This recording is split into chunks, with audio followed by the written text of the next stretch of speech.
And I think that's the first thing you have to think about. What is your why? What is your purpose? What is your vision? Yes, I would love to sing everything perfectly and pristinely, but that is not my number one goal in life. It is more about that process and the feeling along the way and the friendship and the community.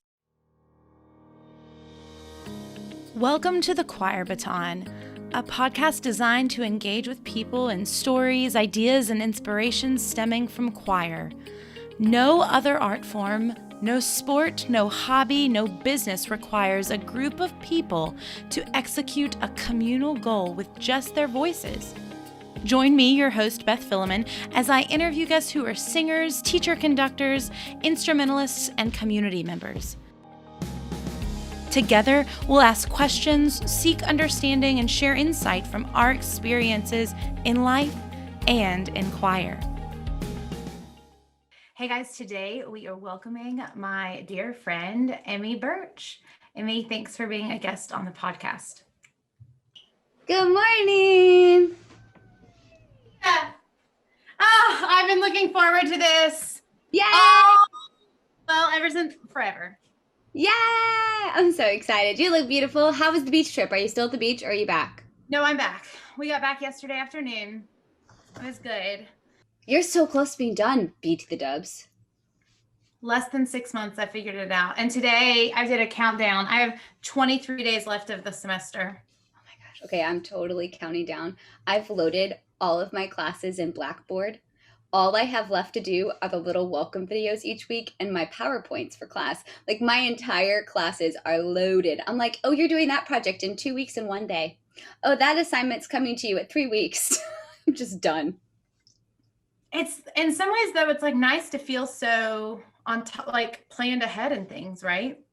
I mean, it got to the point where I worked out all the bugs in the first few weeks. We got to midterms. I asked this great discussion post question, which I've asked before in real life, but I think because we're virtual, they were more open to just talk. So I asked 5 questions and I got a point for each. Didn't matter what you said, you got a point for each of them. How proud of you are you and yourself for how involved in your grade so far? Number 2, there was choose your own ending. So if you're happy with your grade, just tell me what your favorite learning objective that you've accomplished in this class so far. If you're not happy with your grade, take the 5 learning objectives in the syllabus and explain to me how you are masters in each of those objectives so far. And I gave them extra bonus points for that. And then the next 3 were, what can I stop doing to help you? What can I start doing to help you? And what can I keep doing to help you? So start, stop, and repeat. Their feedback was epic. So I took every single thing that they suggested that I start doing, except the one student who said, can you make your lecture shorter? And I'm like, I've already squeezed 3 hours of lecture into 30 minutes. Like I cannot shrink anymore. I'm so sorry. So I wrote him back personally. But all the others were like really good. Like, hey, your lectures are really fun to watch and you're super engaging. Is there any way we could get a copy of your PowerPoint because there's so much good information? Or this class really is taking more time than you allocated on the course calendar. Is there anything you can reduce? So I cut a couple things in half. I gave them options, like instead of 4 things for test points, they have 2. And if you do all 4, that's just more points in your bucket. So it was fun. But now that they've seen that I listened, their involvement is completely different. Investment. But how could I have done that before midterms? That's what I've been asking myself. Like before midterms, do we really know each other? We've only had 5 or 6 weeks together. Do you know each other well enough before the 7-week halfway point to ask a question so vulnerably? Because if I would have asked the same question. If you attempt to do it sooner, is it contrived and not as authentic? Right. So I don't know. It's interesting. I'm so happy to be talking to you today. It's like a shot in the arm. I've got to come up with a better phrase than that, but it's like a adrenaline rush, a cup of coffee, a shot of espresso. This one's for you. It's like the end of a good 10-mile run. Oh yes. I was going to say the last mile in a marathon, but those are kind of ugly. Oh, I don't know if I don't know. We'll see. I need to run a half marathon by the end of this year. I'll come up and do it. I'll do it with you. Well, come on. When do you want to do it? We can do it here. You come here. I'll plan the most beautiful 13-mile route ever. Come on. Let's do it. No questions asked. Okay, done. Well, let me introduce you. Oh, yeah, we've just been gabbing. Okay, I'll be quiet. No, oh my God, I love it. Like, I mean, this is real world. This is what I love about this. Several months ago, I guess, yeah, now at this point, I got a text message. I think it might have been a text, because I got your number from someone who said, you should become friends with her. And I'm like, yes, I've been trying to reach out. I think I sent you an email or a Facebook message, but because we weren't friends, it got lost. Like, it never made it into your inbox. The worst messenger. Don't apologize. You just be you. No apologies. I'm working on that. I have a lot of, yes. So, yeah. Anyways, text that everyone knows. If you need to get in touch with me, text message, and the ultimate way, which we rock on with, is phone calls. But yes, because it's like, now I'm in 1993 here, but I get a text message from this person and was like, hey, I just wanted to introduce myself to you. And I can't remember. I think we ended up having a phone call right after. And this is the impetus as to like what our main, or not our main topic, because as you'll hear, we'll talk about 50 million things. But will always resonate so much in my heart with you is that, do you mind, can I share this story? Sure. Okay. I'm really about that transparency button. Like, just go for it. I don't know, folks, if you've ever met someone that you meet them and you just don't remember when you didn't know them because you just click. And I feel so strongly about that. So with Emily, I think I even asked you, like, which one do you go or say bye? Anyways, when we talked on the phone call, she said, just want to let you know, I'm starting a podcast on choir. And I just wanted you to know, like, I'm not trying to like compete against you or one up you, or like, it's not a competition. And I was like, girlfriend, I have chills like telling this story because I knew entirely what she meant, 110%. And the fact that she like had that meant, I was like, you're my people, because I would do and say like the same sort of thing, because that's how we as women show up in this world. And we're kind of taught to show up. And I was like, heck no, like bring on the women. We need more women choir podcasters and just podcasters and stuff in the world. But, you know, that conversation allowed us, I think, to be incredibly vulnerable with each other from the very onset. And that vulnerability came from, as women in choral music that are leaders in both voice and thought, but in physicality and placement in front of an ensemble, we are often pitted against each other, whether we know it or we don't. And we often do it to ourselves, whether we know it or we don't. So, you know, I said, I wanted us to be friends and all before we talk. I mean, like really friends before we like talked about this on a deeper level. But I think it's an important conversation I've alluded to. And that is like, you know, on Wednesdays, we don't wear pink, an homage to the Mean Girls thing, because it's very real.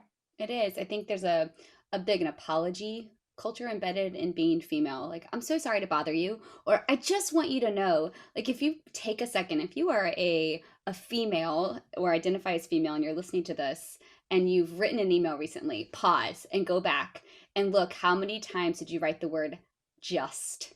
You're giving space. Or how many times you say, I'm sorry? And if you are a male or identify as male and you're listening, the next time some female sends you an email that says, I'm just, please respond with, you are never in my space or annoying me, or something to let us know that we are not, quote unquote, just a thing in your email inbox. Because that's what we're trained to do. And it is so hard. Absolutely. To not do that. Absolutely. Well, and then especially in choral music, right? And so background on Emmy, bad, beat me out.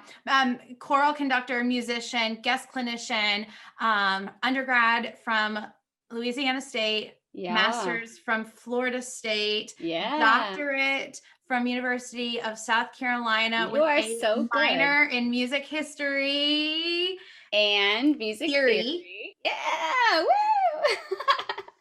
And she now lives in Savannah with her husband, where she just runs the world. But it's also owning, like, I am not Emmy Burch, I am Dr. Emmy Burch as well. Yeah, it's living into a place that you want to be. I think it's so important to know why you went back to school to do anything, why you're getting an MBA. I think a big part of what I saw was here I would be invited into people's spaces to clinic their kids or work with their choirs or offer advice to professional development days.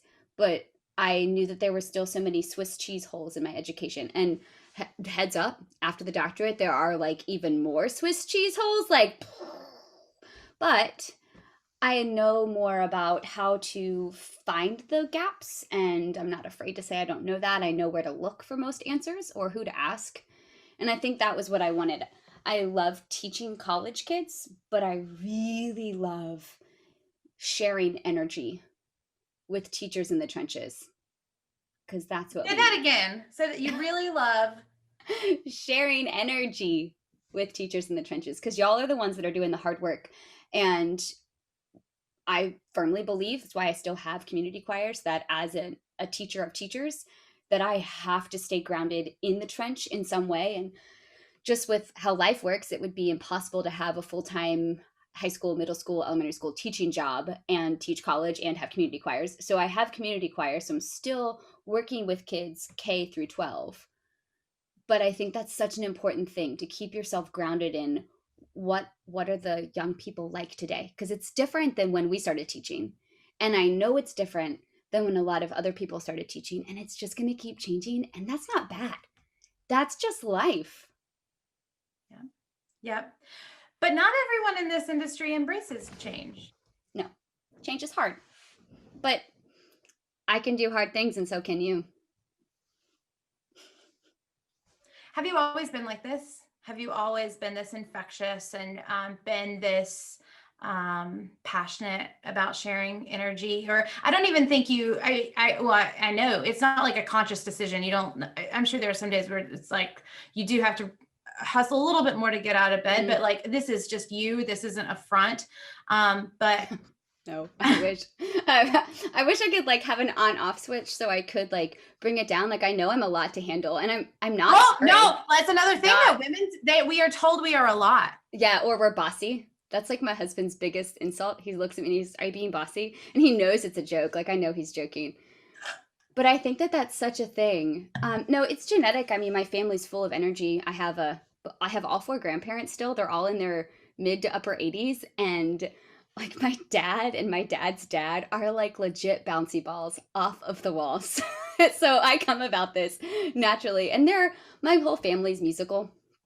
But no, I think I tried to fit a mold growing up, and when you are a triangle trying to fit that circle peg, Right. because I'm definitely not square and I'm Right. not quite rectangle, and I don't think I'm a circle. I'm a little too edgy for that. So I'm totally a triangle. I think when you live your whole life being a triangle and then you finally get comfortable enough in your own skin to say, hey, this is what I'm here for, knowing your why, that was what really changed it. It happened about 2015, 2016. I was doing the typical, I had a K-8 job, I was department chair, loved it. And I just woke up one day and was like, I don't really see the ability to impact the world from this small classroom. Yes, I love my students and I'm impacting a few thousand students every year, but there's so much more needed in this world. Too many people are burning out before they hit year 10. And when you would walk in those rooms like conferences and like the gray face, you could tell who had been teaching for more than 10 years because they had like that gray face. I wanted to change that. We don't have to look gray. Right. We can be vibrant. This is Right. too cool of a profession to be so tired. Right. Well, and you touched on this at the very beginning that I think infuses that mindset that you have. But before we jump into there, I want to touch on what was that mold that you felt like you were trying to make yourself into or figure out how to fit into? I love that question. That's the mold that we're taught in college. You're going to be an elementary teacher, and you're going to be a middle school teacher, and you're going to be a high school teacher. Oh, and you are the prime selected, and you're going to go on and become a college professor and a college teacher. I can say that because I teach college kids. And this is not a bash at any of those. That's the natural hierarchy that's kind of always existed in our world. And it's so cool to see it starting to crumble down. Like those all different choirs that you see on different stages performing in different places. And like on Choir Buzz, it's all these amazing choirs performing. And it's not just that hierarchy anymore. So I think, to answer your question, the mold was the one taught to us from academia. And hopefully this virtual craziness will help shift that hierarchy as we all become more empathetic and more aware that it's not about ego or the podium or the pedestal, but it's about, wait for this one. Yeah, because depending on how you have your Zoom screen set up, everyone's face is equally showing up there. Oh, yes, it is. Thank you, gallery view. Thank you, gallery view. What if our choirs were more gallery view and less speaker view? Yes, that's the point. I think instilling a passion for the singer, and I think Garrett Fox, he says, if it's meant to be, it'll be through me or whatever, and like knowing that you have to be the one that instills the change. And Philip Schultz says the same thing. He's like, you can only control that time that they're in the screen with you, so you better make it positive and inclusive and diverse and engaging, because that's the only time that you have control of their lives where you can impact them for good. Yep. So yeah, trying to fit that mold of what does the 30+ year teacher look like, and can I do that? And not everyone's made for that. Well, I mean, that in and of itself touches on a ton of things, but I want to jump back to one thing you also just said about how you've already begun to see this hierarchy shift through this time period we're in. Would you share a little bit about that? I think if you sit back and look at what's being written about in the journals and what research is being done, and when you look at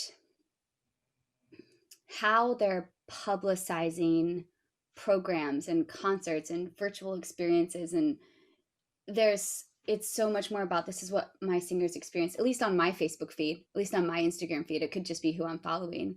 But I think of Michelle up in Minnesota, and Michelle Bendette, she did such a great job of, this is the experience my middle schoolers had during this spring of COVID-19.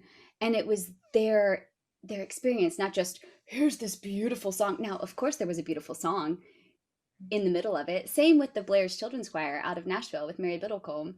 There are these young ensembles creating gorgeous music. I mean, look at Allegro Choir in Kansas City. Holy smokes, they're putting out beautiful stuff. They just had a concert with all these steps, and I mean, the college kids are doing it too, and the college choirs are doing it too. But look at all of these young people, right, rising up, and I mean, the list can go on. I think that there's almost like an evening of the playing field while we all figure out what our singers need, what our communities need. But I would argue, and I know you've spoken on this before, I think you even did an episode with Chris on it, and I'll be honest, I haven't listened to it, but I know the premise. Sorry, Chris, if you by chance are listening to this. It's so hard to listen to all of them. I literally like block out my mornings to listen to you and Chris and to make sure I have enough time. So I'm putting in my time for the team. Yeah. But you'll like go with me through all of the chores around the house. You'll go with me through. It's so funny. I love it. But like the equity aspect of it, right? And that we are mentioning, and I don't know the woman in Minnesota, I think you said, but you know, I've been to concerts of the Blair Children's Choir before, and have seen Allegro in Kansas City, and these are big choirs that have the means in which to do this. And I don't mean financial means, though I do like encompass that into it, but they have the hierarchical structures and like the process and really that culture and community. And they have the time. They've invested so many years into it. They have like 30+ years, 20+ years in these organizations. Right. how do we advocate for communities that don't necessarily have that? I think of Amanda up in the Omaha area, and a lot of their singers. I mean, it's just about getting through the day. Like, I think that's what's hard. And I'm not saying we shouldn't do the other while respecting, choirs like Amanda's, where a lot of their students don't even have access to technology or internet, or are taking care of siblings while parents are working, etc. But that is isn't it a little scary? Yeah. It seems like the divide in some ways, like, yeah, we might be breaking down the choral hierarchy, but what you just said, it puts it in perspective. What does it matter if you're on the top of the pedestal or you're getting that ego brush that you need, if there's still young people or adults or any that can't participate, that can't have music in their lives, or that just have barriers from living life to their fullest potential because of something out of their control? Like, does that not just put it in perspective? We do choir. No one dies in this profession. Well, some of people stay a little too long, but that's a whole nother conversation. But you know what I mean? Like, it's not life or death. Like, you sing the wrong S, you sing the wrong T, you might do the wrong shaped vowel. No one's gonna like have a heart attack because you sang wrong. Right. And we take it so seriously. And it is serious. But I think what you're saying puts it in perspective. How can we make sure everyone has a chance? Right. How do we balance? It's hard. And you mentioned this earlier when you were talking about your classes, that I think is something that, myself included, we all can do better on, is asking good questions and listening and taking the good feedback. So at the beginning, you talked about the 5 questions you ask your students after the midterm, but the 3 last being, what can I keep doing? What can I change? And the third one was, it was stop, start, repeat. So what can I start doing? What can I stop? And what can I keep doing to help you? We don't ask that enough, I don't think. Because you're worried about pacing and going back to the model, the mold. It has to be perfectly sequenced. That's important. And it has to be like this pace. That's important. But it's also important just to stop for a second. What do you need? Yep. That is incredibly hard. I also fear, from personal reflection, the times when I'm most afraid to ask the questions are the times when I most need to, but I'm afraid to ask them because I'm afraid of what I'm going to hear back. Girl, I think I had made sure my husband was home when I opened the responses. I was like, can you just be present on Friday around 4? Because I'm going to have to open these and I'm not sure if I'm going to cry or laugh, but can you be here to hold my hand? Right. It ended up being just fine, but I think in those situations, that's your number one key. If you're scared of something, I think you should jump at it even harder. Yeah. Yeah. But it's getting there. And sometimes I think it's even realizing that we're scared, because we are coming from an era where we were taught not to feel, not intentionally, I think, right? But we just did without stepping back and letting ourselves feel it and letting ourselves ask why and things like that is now more important than ever. I think we're a product of the testing generation. That's what I think. Because I remember vividly being in 4th grade and they decided that there was going to be a 4th grade portfolio and a 5th grade portfolio. Prior to that point, it had just been a 4th grade portfolio and you move on. And then you think about middle school. And I remember I moved in the middle of high school. And so there was a series of exams that I had missed from that state that I moved into. And so I was a junior taking all these freshman and sophomore tests. It was the weirdest thing, but every class taught to those tests. Right. And I remember thinking, why are we teaching to a test? Right. So don't you think a big part of our checklist, don't step back and question, is because we were never taught to question? We were just taught how to get that great score on that test. So, but on the flip side, don't you think that's what we've done in music for years too? We've never taught people how to truly, and I read music, we taught them how to sing the song. That's why, like, number one in my handbook for choir, for my community choir, is if you're looking to learn the alto two part in a dozen songs, this is probably not the choir for you, because I'm going to move your parts and I'm going to force you to read it. Yeah. Because that's the thing. I mean, my mom came and visited a few weeks ago. They were working on a project. And like I said, I was learning to play every single Chopin waltz in the book for my 34th birthday. Because, 3/4, got a waltz the whole year through. So I'm playing piano. My mom goes, "Wow, you've really gotten good at that." I'm like, "Well, you paid for lessons my whole life." She goes, "Yeah, but you never really read music. You just used your ear and you figured out how to play with your ear." I'm like, "Oh, really? Cool." So that's why I struggled in college. That was me, hands down. Yep. She just And I floated think by. that's why we don't see as many adults in community choirs anymore, is because they don't know how to read. They just learn to play by ear or sing by ear, and there's a place for that. I think there's so much to be learned through rote teaching. Like, oh, you just think of all those songs that are passed down orally and what you can transmit culturally through that. That's still so important. But to have the skill, to have that special language, my little kid choir, my RISE kids, we call it our special, super secret musical language. And they call it the dough mixing song. Because we like, dough, I make my cookies out of dough. And they just love the dough mixing song. And they have their little hand signs. That's our magical language. And they are so close to the camera when they stick it at me. So cute. Oh, I love it. I love it. Well, then that leads in great to talking about how you have really pivoted your community choir experience to embrace online learning, rehearsals, performances, etc. Share with us a little bit, I think, about like the makeup of the community choir that you do, and then how you have weaved like an incredible experience for the singers and for you during everything this year. You're so sweet to ask. Thank you. This is a dream to talk about.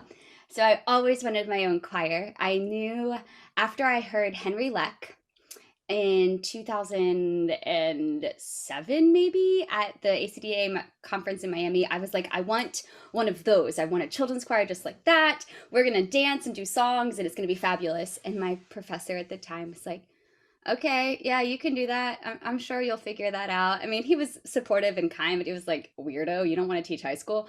And so I always wanted my own choir, and I worked for a choir for almost 10 years. And then they started to want to be performance based, which is totally fine. And I think that's the first thing you have to think about. What is your why? What is your purpose? What is your vision? Yes, I would love to sing everything perfectly and pristinely, but that is not my number one goal in life.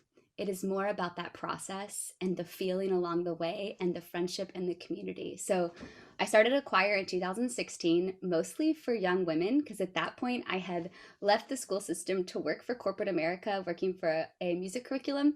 And I remember my first lunch meeting, I didn't know how to eat and meet.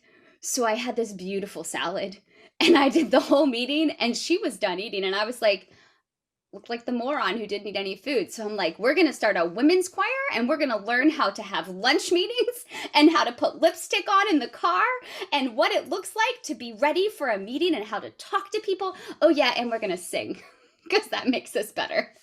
So that's kind of where it all started. We sing, we socialize, and we serve. We give back to the community and we do service projects. And that started in 16 as a all girls ensemble. And when this happened, it was the spring semester. I was still applying for college jobs.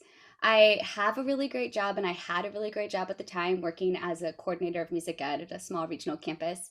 But I think it's part of the grad school experience that you still apply for jobs. And when it boiled down to it, my husband didn't want to leave Savannah. He has a fabulous job. I love my choir here. I wasn't ready to go. And so I jumped all in. I'm like, okay, I'm not going anywhere. We're going to stop the job looking process and just set roots. And the second I made that decision, so that's the second thing. You have to be all in, heart, mind, body, soul. So have a mission, be all in, and then be flexible and creative. So during those spring semesters, I was talking to anyone who would talk to me about what their plans were. And I was attending every possible virtual whatever, figuring out how do you rehearse online? What are the good things and the bad things? And we were rehearsing at my piano and it was a hot mess. And my girls were like, this is not working. I'm like, yeah, I know, but just hang in there. We'll figure it out. And so by the time we get to May, June, I'm asking them via text messaging, what are you missing about choir? What will bring you back in the fall? And I realized it was the community part. It was a place to come, be themselves, and have a community. So I picked some really fun songs, and we kicked off our girls' ensemble, and some of their brothers saw they were having a good time. So I'm like, okay, cool. There's like 4 of you. Sure, we can start a choir for that. That's enough. So then the guys had little brothers and sisters who were like, wait, I want to sing. So we started a kids group. And lo and behold, my dad's like, when are you going to have something for adults? I want to sing. So I'm like, okay, sure, we'll do it. So we get an adults group going. So it just kind of all spun off of, if we're here to build community and we're here to give people a chance to have a voice where they can sing, they can socialize, and they can serve, we can do that through virtual rehearsing. And every single week is different. And not every week is successful. Some weeks are really bad. But we stop and we laugh and we're like, yeah, we're not going to do that again. But thanks for trying that new thing that I just tried. But that's just like a normal rehearsal. Yes. It's just a little different because, you know, you're at home with your pajama pants on the bottom, or in my case, your running shorts on the bottom because you're going to go for a run afterwards. Because what other way do you come down from a virtual rehearsal? They're exhausting, by the way. Really tiring. Yeah. You're managing like all the pieces. You're like part DJ, part mixer, part like cheerleader, part coach. Bouncer, right? Like right. I see that you are texting. That was my thing yesterday. I see your eyeballs looking down. Why don't you just show me what you're texting? And I want to feel part of the conversation. I have literally said that exact same thing to people in classes before. Yes. If you're going to text, at least like hold your phone up like it looks like you're looking at the screen and then text. Like do something so it looks, if you're looking down, like duh, you are texting. It's like the people who thought they could hide their phone behind their folder in choir. Y'all, you are seen. Don't do that. It's bad for community building. Did I answer all your questions? No, I mean, I love that. I think that's huge, right? Is the 3 S's. Right. And it's so important because at the end of the day, that's why we do what we do, is that sense of community. There's nothing else that engages our voices, like as corny as it is, right? And this one communal goal. And yes, it's different, but it doesn't mean that we give up. I do want to mention something too, and you just alluded to this, I think is one of the things I also most admire about you. And I think that we need to continue to be present on is how we take care of ourselves as musicians. And you are diligent as a runner, as someone that exercises and that eats for energy and fuel and not to placate emotions. And, you know, we've had some conversations about it here and there, but there's no doubt that has to influence you as well, right? Oh yeah, you have to know what your thing is. I've gotten really into, have you seen those eye patches? Like maybe it's because we're in our mid-30s now, but like I'll have to send you some. One of my girlfriends who's a couple years older sent me them for my birthday, and she said, you're in your mid-30s now. These are going to change your life. OMG, I'm like obsessed. 2 days a week, no questions asked. There are eye patches on my ass. I'm like, yes, yes. So I think finding your it, for me, it's running and starting the day off with either a spin class or lifting or a run. And my afternoons, if it's a big rehearsal day, having something strategic planned that lets me unwind in a way that I can bring my best self the next day. Right. There's nothing worse than being empty for multiple days in a row. Absolutely. Absolutely. But I think, you know, we talk all the time, your voice is your instrument, your voice is your body. We talk about alignment and we talk about breathing, and but like, how are we truly taking care of our instrument outside of rehearsals? And I really admire that is a huge component of who you are. And I think more and more of us are beginning to do it, and more people always have, but especially during this time, it's easy for us to not get out of the house and move, or get up early in the morning and even do some stretches. But how we move and what we put in our body makes a difference in the conductor we are and the music we help create. You can't possibly be your most vibrant self if your gut isn't happy. Like, that sounds gross, but like, if you ate something that doesn't agree with you, how are you going to stand up and show up and be bright if your skin is yellow because you ate something poor? I don't know. Maybe that's just me. You do a great job of it, though, on your Insta. I love when you're like, don't forget to move your body. I'm like, oh, I'm going. It's true. Well, I think there's also something to be said of like, I find encouragement from other people, right? Like, you post a lot about your runs, and I am encouraged by that. And inevitably, whenever I post something, it's a level of accountability for me. And almost always, like, someone will message me and be like, thank you so much. That was encouraging to me. And the same, like, it's just a reciprocity that is so important. And it's often women that are encouraging each other within that. And I think that goes back to the importance of being transparent and being vulnerable with other women. I think those are two huge words. Transparency is key. Yes, it's scary. And you and I have talked about this from the beginning. Putting yourself out there on a podcast, I know what your heart and soul is. And so I will always listen to your show with that in my mind. And I just want to be a resource so that if you don't know what to do, you have someplace to turn. And hopefully, as people listen, they hear, oh, she's just trying to share energy and be a resource, because it's so scary to be that transparent, and you open yourselves up to not always positive feedback.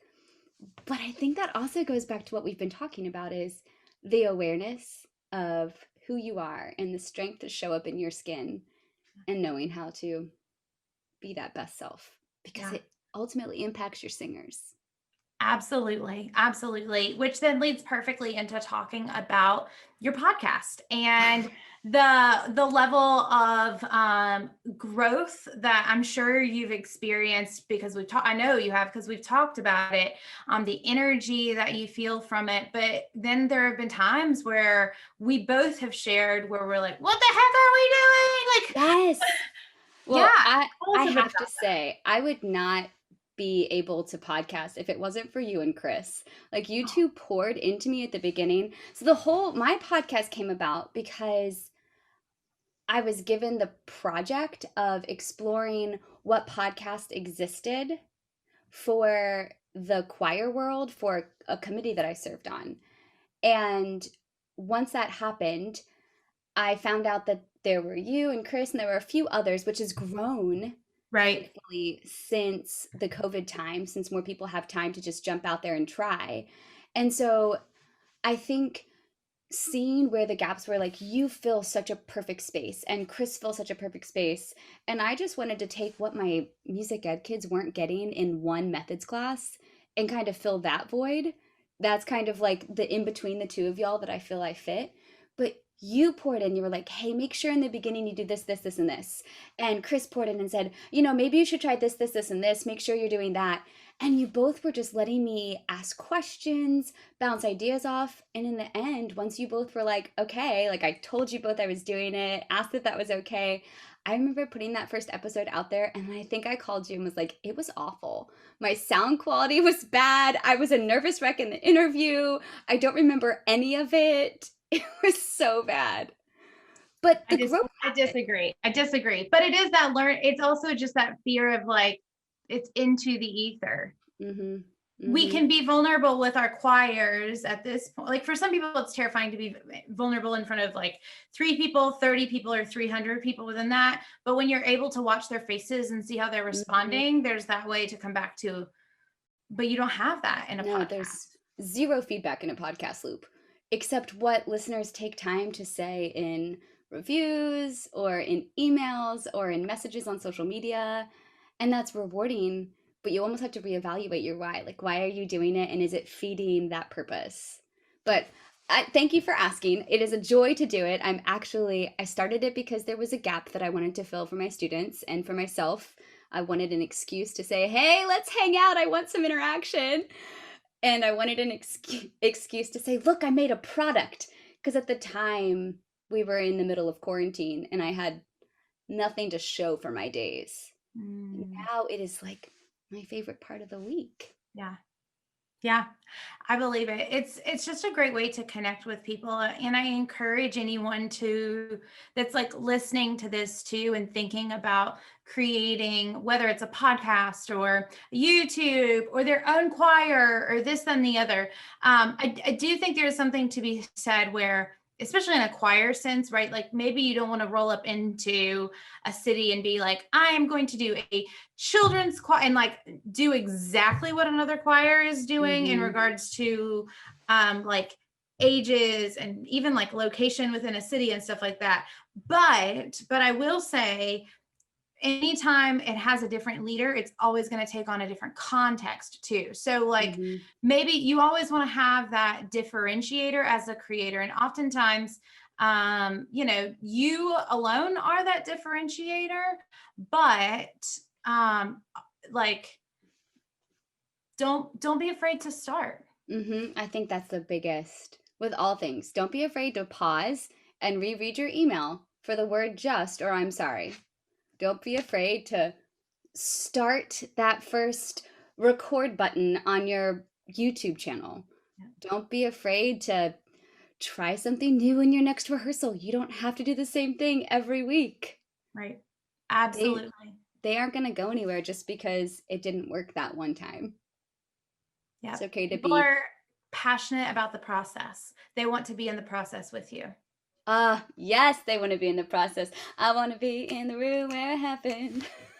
I love it. I love it. Well, one of your other processes that I don't know how much people know about, but I would be remiss if I didn't bring this up because it's another thing that I appreciate about you is that, you've taken Harvard business courses. You Yes. love business. You mentioned you worked for corporate America when you were at Quaver and this and the other.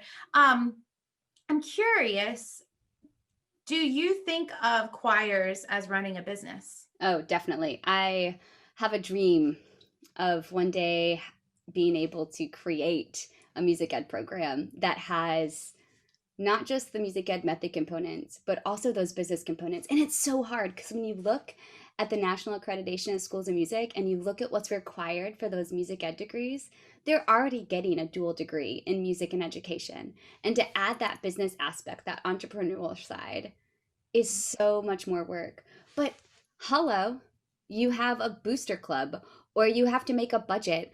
Or for me, it was being able to decipher the P&L, being able to walk into Profit my loss. Yeah. yes, thank you for translating. The being able to understand what that meant, being able to open QuickBooks and know what all the forms were, and to know that I, as the business owner, was making the right decisions for the company. So my choir is an LLC.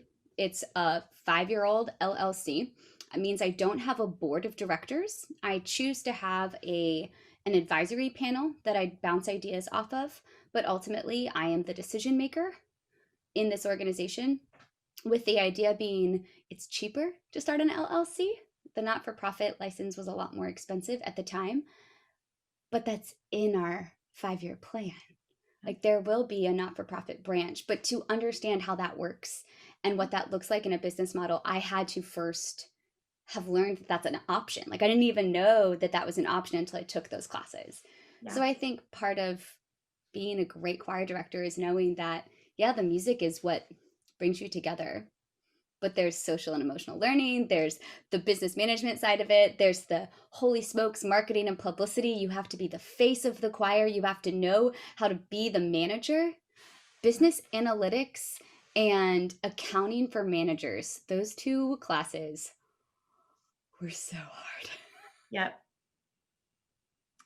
But it's true. Like it is so true. And I feel incredibly passionate about this subject. We've talked about this. It's one of the reasons why I went and got back an MBA. We talk about the same, like that's a passion of mine, and bringing that for music educators, because I was in a high school choral program running a booster club, and no one had ever taught me these things, and I wanted to know them. And similarly, and so like, I think another great thing to say is that there's space for all of us, right? Like I have that passion and deliver content on that. Emmy has that passion and delivers content on that. And again, this is a perfect example as to two very similar people, even still with similar passions, but I'm not like, neither one of us are saying like, oh, they're gonna, like, we both get to be a part of that. We both get to do that and like build and grow with each other from that. But I firmly believe we need to do better at what I call choralpreneurship. Good word. Well, I genuinely believe we're going to see the arts leave the public schools a lot more in the next coming years as we transition to more online education. And while that is daunting in several regards, I think that if we play this correctly, and we've talked about this, we can have an artistic revolution within the United States, so long as we are equipped to know how to handle running community arts organizations or community choir organizations for kids, right? So there's a lot of like really cool things that can happen, but we have to be ready to do that. In order for us to do that, we have to realize that it takes money, and money is not a bad thing. Businesses are not bad. No. And get over this like this mindset about it, because that could lead to our detriment. Much like people that said, I'm not doing a Zoom, like Zoom choir is not real choir. It goes back to your third pillar of embracing change and adaptability. I also think you really, like, just back to that one little tidbit, we don't necessarily call it rehearsal because it's not really the same thing. And that was a big thing that we had a conversation of with all the singers, like, what can we call this? Because it's not technically rehearsal, it's more like a choir solo hangout thing. And that helped too, just the mind shift, but keeping it as a positive mind shift. What I love that you just said is that there's room for everyone at the table. And as long as we are staying in this transparent, vulnerable, collaborative effort, think of how much further we can advance what we are most passionate about, which is choral music and people singing, as your hashtag, more people singing. I think that to stop and think that there's not room for everyone is just so selfish. And I don't want you to be selfish. I want you to shine bright. I don't think it's selfish, though. And tell me if you disagree. Okay. I think it's fear. Well, yeah, it very much could be. Very much could be fear. Exhibits itself in looking like selfishness. That's you're right. It's a manifestation of it. Yeah, I think it's fear. If you are fearful, you should probably hear this. I think this is, I tell myself this in the mirror every single day. You have something awesome to contribute to the world. You are the only you that there is. No one else on this planet will ever be you. And to not stand up and do the best you can today is robbing the world of an opportunity to experience you. And if everyone is saying that, there's nothing to be afraid of, because everyone's you is different. Right. A lot of us have to get to that point, though, and work through that. And that is okay, because people like yourself who speak that and teach us that and show us that and exhibit us that are lights at the end of sometimes dark tunnels. And that's so powerful. I purposely waited to ask you this question since we started talking about it, because I think it's the best way to end. You have mentioned numerous times your why. Yes. And in finding your why was something powerful. If you don't feel comfortable in sharing specifically what your why is with us, would you at least share with us, a process of how you encourage others to come to their why? Definitely. Yeah. I won't give you my why verbatim, because it also changes. I think the core of the why, that I exist to bring energy and to share authentic and love and kindness. Those are words that they kind of change based on what the world needs. But sharing energy authentically, that is a big part of my why. So I really encourage people to take time to be quiet. And as the most extroverted extrovert over here, that's really hard, very challenging. Sometimes I just talk to myself to have these why conversations. But I think you have to start with, what do you want people to feel when you enter the room? And how do you want them to feel when you leave the room? Said another way, how do you want your singers or your students to feel when they walk into your class? How do you want them to feel when they leave your class? And most importantly, how do you want them to feel when they've left your building, left your choir, aged out, grown up? How do you want them to reflect on their time with you? I think if you start with that feeling, you can determine why you exist. And that why can be one word. It can be a sentence. It can be a 5-word mantra. But it has to be something that you can test everything to. If you're picking this piece of music, are you picking it because it's the popular thing to do right now? Or are you picking it because it helps you achieve your why? Are you doing a virtual choir rehearsal hangout thing because it's what everyone's doing, because you want to make $5, because whatever? Or is it because it will help you achieve that why? And if you are looking for books on how to develop your why, I can give you a huge list. It is something that I really believe requires work and reflection. And I don't have a degree in psychology or sociology, and I'm not afraid to admit that hole in my Swiss cheese brain. But I do believe in reading and investing in my mental health and my purpose every day. So I do something every day. I read something or listen to something every day that forces me to reflect and question my why, because that's what gets you out of bed. Yeah. One of my favorite authors, I think we share the same favorite, Brendan Broussard and Rachel Hollis. I think we've talked about both of those before. Great people. But Brendan Broussard has 3 words that are his purpose. Did I live? Did I love? And did I matter? And I love those 3. If I'm having the worst of worst days, I steal his 3 and I say, did I live? Yes. Did I love? Maybe a little bit. Did I matter? Yes. But I think those are the type of things that you can fall back on, because not every day is a high. Right. Absolutely. Absolutely. Wow. Emmy, thank you so much for sharing with us. I think this is one of my favorite things about this podcast is, there are episodes where we talk about the history of choral music, or we talk about music literacy, or we talk about this, or we talk about that. But at the end of the day, it's the community, it's the people, it's the hearing stories, and it's about hearing the things that aren't covered in other textbooks. And, there's all great places for that, but this is just as important as you shared too. So thank you for sharing with us the in-between. Well, thank you so much for inviting me. I'm not going to lie.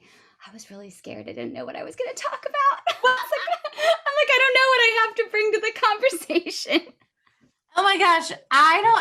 That's one of my little tip thing. Or not tips, but that's just me. I rarely ever tell people. I loved it. That was so much fun. I still was this morning, I'm going to be talking to Beth. I have no idea what we're talking about, but I know it won't be hard because she's one of my favorite people to talk to. This was amazing. Well, you're a great interviewer. Thank you for having me. Choral Baton people, y'all are the best. You have a fearless leader. I can't wait to watch where all we go together. Yay! Hey guys, so just a reminder, if you are not following Choir Baton on all social media channels, make sure you head there and go do that. Additionally, we send out newsletters that you can go and sign up for, and the link in the bio below. And don't forget to check out choirbaton.com for many resources of how you can continue to grow as a choir enthusiast.